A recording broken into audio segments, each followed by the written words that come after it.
सौभाग्यशाली तोता। बहुत समय पहले की बात है। एक छोटे से गांव के पास एक सुंदर जंगल था।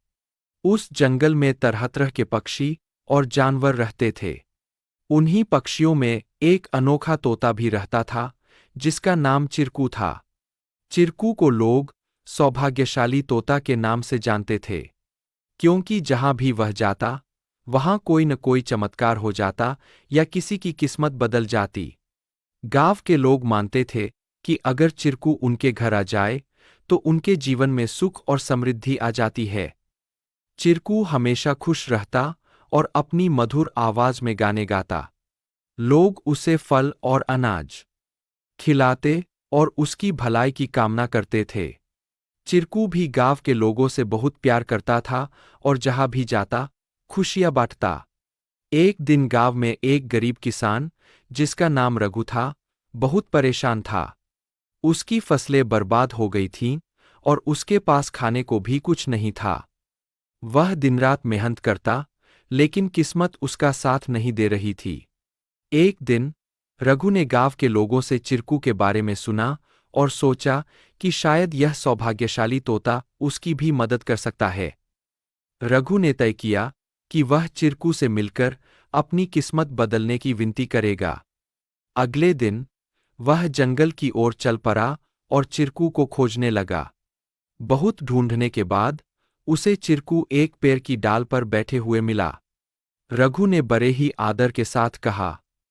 चिरकू ने रघु की बातें ध्यान से सुनी और उसकी आंखों में दया उमड़ आई।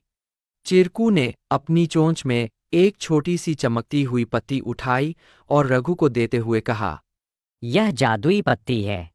इसे अपनी जेब में रख लो और जब तुम अपने खेत में काम करने जाओ, तो यह पत्ती तुम्हारी किस्मत बदल देगी।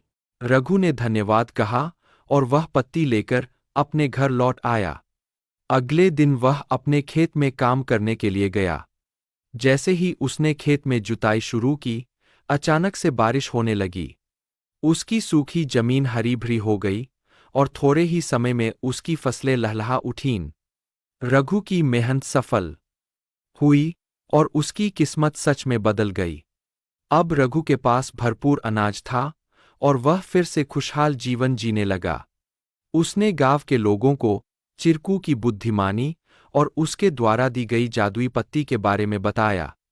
सभी लोग चिरकू की प्रशंसा करने लगे और उसे और भी अधिक प्यार देने लगे। लेकिन चिरकू ने रघु को एक बात कही थी।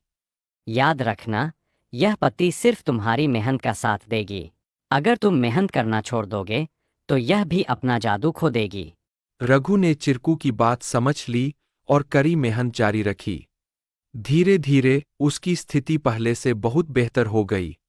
वह गांव के सबसे सफल किसानों में से एक बन गया, लेकिन उसने कभी यह नहीं भूला कि उसकी सफलता में चिरकू और उसकी मेहनत का कितना बड़ा हाथ था। कहानी से सीख।